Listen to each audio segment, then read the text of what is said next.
हमारी कौमी सलामती मईशत के साथ बराह रास्त मुंसलिक है। धरनों की वजह से मईशत को नुकसान पहुंचाया गया। मुल्क में इंतशार फैलाने के लिए इस्लामाबाद पर चढ़ाई की गई। वज़ीर-ए-आज़म शहबाज शरीफ का नेशनल डिफेंस यूनिवर्सिटी में सिक्योरिटी वर्कशॉप से खिताब। कहा, इस्लामाबाद में जो कुछ हुआ नतीजे में स्टॉक एक्सचेंज 4000 पॉइंट्स गिर गया। आज ये 1 लाख पॉइंट्स की सतह से बढ़ गया है।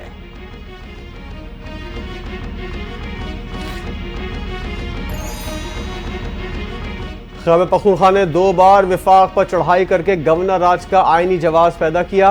विफाकी काबीना ने पख्तूनख्वा में गवर्नर राज की हिमायत कर दी। ज़राए का कहना है, गवर्नर राज से पहले पीपल्स पार्टी, कौमी वतन पार्टी और अवामी नेशनल पार्टी से मुशावरत की जाएगी। अटॉर्नी जनरल वज़ीर कानून ने कानूनी ऑप्शन पर काबीना को ब्रीफिंग दी।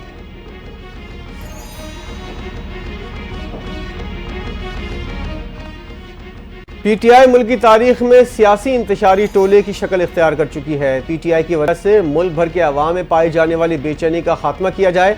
बलूचिस्तान असम्बली में तहरीक इंसाफ पर फौरी तौर पर पाबंदी लगाने की करारदाद सूबाई वजीर सलीम अहमद खोसा ने पेश कर दी।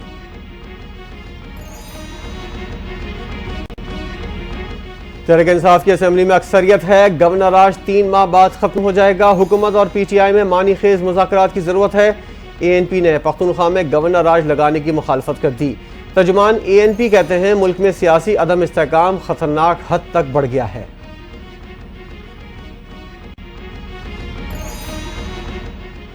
पार्टी पॉलिसी से इख्तलाफात, सियासी किरदार पर तनकीद या एहतजाज में नाकामी। सलमान अकरम राजा सेक्रेटरी जनरल पीटीआई के ओहदे से मुस्ताफी। सियासी कमेटी और कोर कमेटी के इजलास में सलमान अकरम राजा पर तनकीद की गई थी। चेयरमैन पीटीआई बैरिस्टर गौहर ने सलमान अकरम राजा के इस्तीफे की तस्दीक कर दी।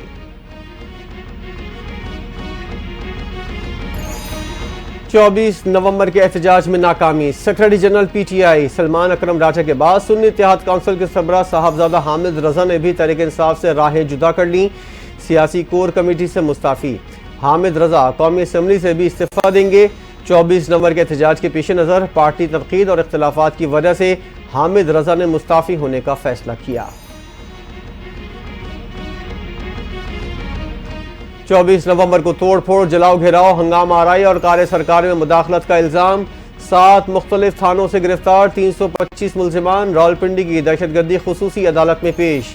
198 मुल्जिमान का 5 रोजा जिस्मानी रिमांड मंजूर। 109 को जुडिशल रिमांड पर जेल भेज दिया गया। इस्लामाबाद से गिरफ्तार पीटीआई के शरपसंदों के होशरुबा इंकशाफात। पार्टी क़यादत ने राब्ता किया, हमें 50,000 रुपए दिए गए। क़यादत लड़ाई से फंसाकर फरार हुई। शरपसंद सज्जाद का वीडियो बयान। शरपसंद खुर्शीद महमूद अवान ने बताया, ट्रांसपोर्ट का मसला होने की वजह से गाड़ी में बैठ गया। इनके पास डंडे, पत्थर और असलहा था। अयाज नामी शरपसंद ने इंकशाफ किया, एबटाबाद का रहने वाला हूँ। पीटीआई वाले एहतजाज में लेकर गए। कहा गया, आपको इस्लामाबाद में सब कुछ मिलेगा। यहाँ हमें लाकर भाग गए।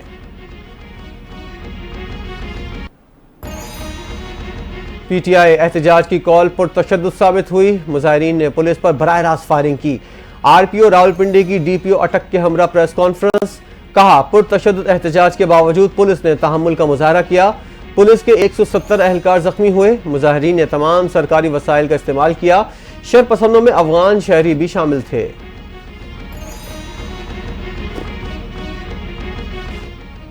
बानी पीटीआई सियासी कैदी नहीं, उन्हें सियासी इंतकाम का निशाना नहीं बनाया जा रहा। साबिक वज़ीर-ए-आज़म पर करप्शन के इल्जामात हैं, अगर उन्होंने कुछ नहीं किया तो साबित करें। शरपसंदों ने शोहदा की यादगार को नुकसान पहुंचाया। एहतजाज के नाम पर जो कुछ इस्लामाबाद में किया गया, कोई महज़िब माशरा इन वाक़यात को बर्दाश्त नहीं कर सकता।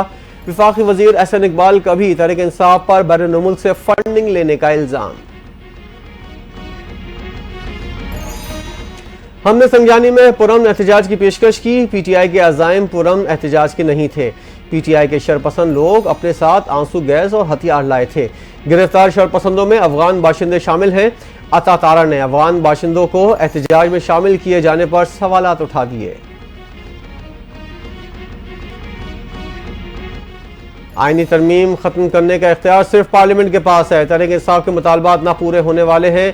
पीटीआई ने एहतजाज के जरिए इस्लामाबाद को मफलूज किया। वफाकी वजीर उमूर कश्मीर अमीर मकाम ने पीटीआई क़यादत को भगोड़ा करार दे दिया। कहा, क़यादत तो कहती थी फाइनल कॉल है, किस मकसद के लिए एहतजाज किया गया वो मकसद कहाँ है? अवाम ने इनके चेहरे देख लिए। आवाम को अब इन पर भरोसा नहीं रहा। एहतजाज नाकाम, लीडरशिप फरार, कारकुनान गिरफ्तार। तहरीक इंसाफ की एहतजाज की फाइनल कॉल की बुरी तरह नाकामी के बाद क़यादत ने पार्टी रहनुमाओं को बयानबाजी से रोक दिया। मुख्तलिफ रहनुमा एहतजाज के हवाले से अपनी मर्जी के तबसरे कर रहे हैं जो नुकसानदेह साबित हो सकता है। पार्टी ज़राए का इंकिशाफ। बानी चेयरमैन के हिदायत के बगैर बयान देने वाले के खिलाफ कार्रवाई होगी।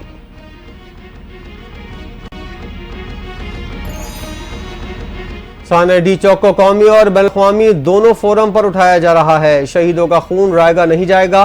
नून लीग का हर दौर जुल्म और बर्बरियत की दास्तान से भरा पड़ा है। हर दौर का जुल्म पिछले दौर के जुल्म को भुला देता है। मुशीर इत्तलात पख्तूनख्वा बैरिस्टर सैफ की हुकूमत पर तनकीद। साने मॉडल टाउन में हामला खवातीन को निशाना बनाया गया। अब डी चौक में निहत्ते कारकुनों पर गोलियां बरसाई गईं।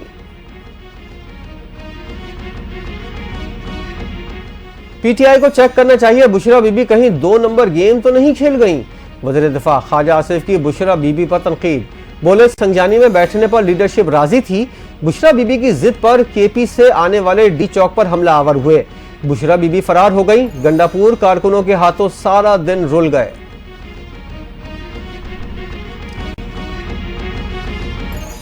अली अमीन गंडापुर और बुशरा बीबी कारकुनों को छोड़कर भाग गए। ये पहली बार नहीं हुआ, माजी में भी यू टर्न लेते रहे। नून लीग के रहनुमा तलाल चौधरी ने पीटीआई क़यादत को आड़े हाथों ले लिया। बोले भागने वाले अब झूठा प्रोपेगेंडा करके बुज़दिली छुपा रहे हैं। लाशें सिर्फ रेंजर्स और पुलिस की गिरी। शरपसंदों के पास आंसू गैस के शेल और हथियार थे।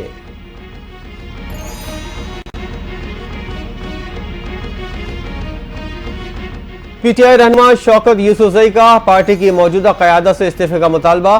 कहा अगर क़यादत बुशरा बीबी की जिद के आगे बानी पीटीआई की बात नहीं मनवा सकी तो इसे मुस्ताफ़ी हो जाना चाहिए। बुशरा बीबी गैर सियासी खातून हैं, उन्होंने जिद भी की तो क्या पार्टी लीडरशिप इतनी कमजोर थी? बुशरा बीबी का यही कारनामा है जो लोगों को लेकर आगे गईं। आगे फैसला लीडरशिप ने करना था।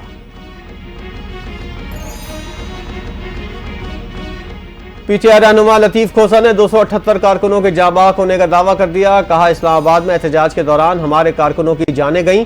26 नवंबर को पीटीआई के 1900 कारकुन गोलियों से जख्मी हुए। तमाम वाकयात के शवाहिद बाद में फराहम करेंगे। सहाफ़ी मतीउल्लाह जान गिरफ्तार। इस्लामाबाद की एटीसी अदालत ने 2 रोज़ा जिस्मानी रिमांड मंजूर कर लिया। इस्लामाबाद पुलिस ने सहाफ़ी मतीउल्लाह जान को गिरफ्तार किया था। उन पर नशे की हालत पर पुलिस एहलकार पर गाड़ी चढ़ाने का इल्जाम। गाड़ी से मंशियात भी पकड़ी गई। खैबर पख्तूनख्वा के मुख्तलिफ अजला में जलजले के झटके। दीर, चित्राल, कोहार, जिला बडगाम समेत दीगर इलाकों में जलजले के झटके महसूस किए गए। रेक्टर स्केल पर जलजले की शिद्दत 5.2 रिकॉर्ड की गई। 1 दिसंबर से पेट्रोलियम मसनूआत की कीमतों में इजाफे का इम्कान। पेट्रोलियम मसनूआत की कीमतों में 4 रुपए फी लीटर, कीमत में 3 रुपए 15 पैसे, जबकि डीजल की कीमत में 3 रुपए 20 पैसे फी लीटर तक इजाफा मुतवक्के।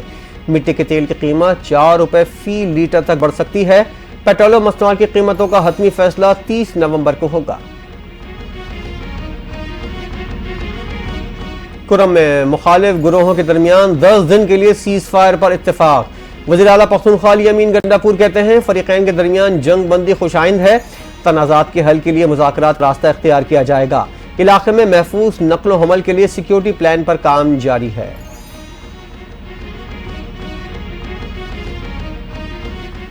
GHQ हमला केस में बानी पीटीआई समेत दीगर मुल्जिमान पर फर्द जुर्म आयद न हो सकी। मजीद 10 मुल्जिमान ने अदम सबूत की बुनियाद पर बरियत की दरख्वास्तें दायर कर दी।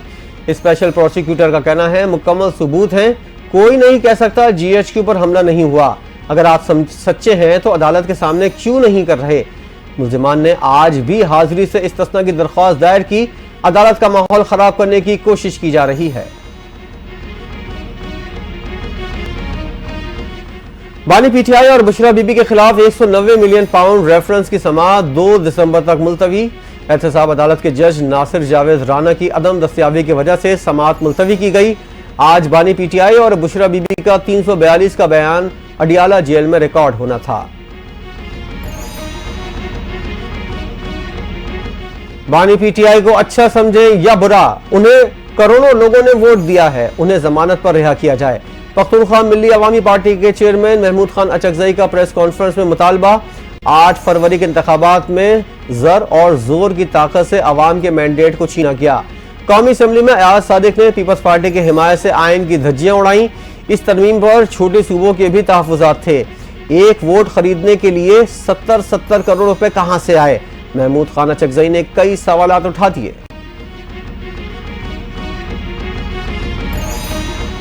बानी पीटीआई को पाकिस्तान की सियासत से माइनस नहीं किया जा सकता। बानी पीटीआई एक हकीकत है, इनको तस्लीम करके आगे बढ़े। साबिक वफाकी वजीर फवाद चौधरी तहरीक इंसाफ पर पाबंदी लगाने की बात पर मैदान में आ गए। कहा, तहरीक इंसाफ तो आपने पहले ही खत्म कर दी, अब पाबंदी की बात कर रहे हैं। 2 दिन पहले लग रहा था मामला सुलझ गए हैं, अब कहा जा रहा है तहरीक इंसाफ पर पाबंदी लगा देंगे। भारत से आने वाली हवाएं फिर आलूदगी बढ़ाने लगी। दुनिया के आलूदा तरीन शहरों में लाहौर सरफहरिस्त। Air quality index 440 record. भारतीय दारुलकुमन नई दिल्ली 334 इंडेक्स के साथ दूसरे नंबर पर। सखर 565 एयर पार्टिकुलेट मीटर्स के साथ मुल्क का आलूदा तरीन शहर बन गया। ऑस्ट्रेलिया में कम उम्र बच्चों के सोशल मीडिया इस्तेमाल पर पाबंदी का बिल मंजूर। बिल की हिमायत में 102 जबकि मुखालफत में 13 वोट पड़े। हुक्काम को सोशल मीडिया प्लेटफॉर्म्स पर आने से रोकने के लिए 1 साल के अंदर सिक्योरिटी इंतजाम कायम करना होगा। पाबंदी पर अमल न करने की सूरत में 3 करोड़ 30 लाख डॉलर तक जुर्माना हो सकता है।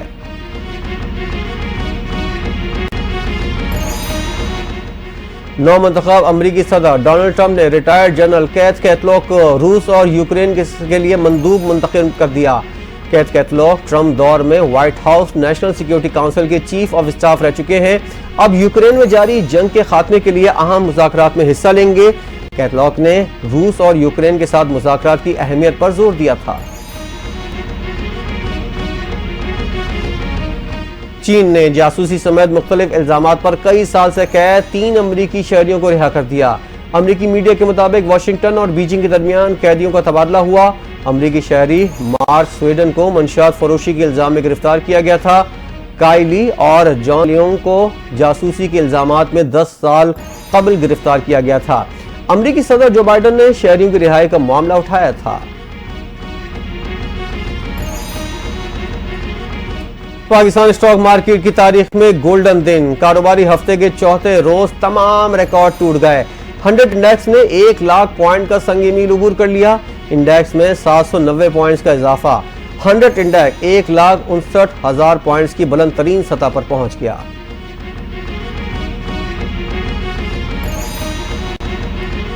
पाकिस्तान स्टॉक एक्सचेंज में नई तारीख रकम। वज़ीर-ए-आज़म शहबाज शरीफ की कौम को मुबारकबाद। बोले, स्टॉक मार्केट में बुलंदियां हुकूमती पॉलिसी पर सरमायाकारों के भरोसे की अक्कासी करती हैं। कौम से अहद किया था, मुल्क की माशी इस्तेहकाम के लिए हर मुमकिन इकदाम उठाऊंगा। मुल्क की तरक्की के लिए इसी तरह मेहनत करते रहेंगे।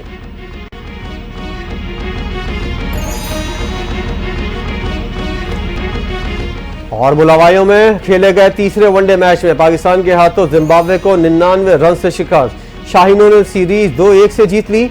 जिम्बाब्वे की पूरी टीम 304 रन के ताकुब में 41वें ओवर में 204 रन पर ढेर। जिम्बाब्वे के क्रैग एरविन 91 रन बनाकर टॉप स्कोरर रहे। पाकिस्तान के बल्लेबाज कामरान गुलाम की वनडे करियर की पहली सेंचुरी।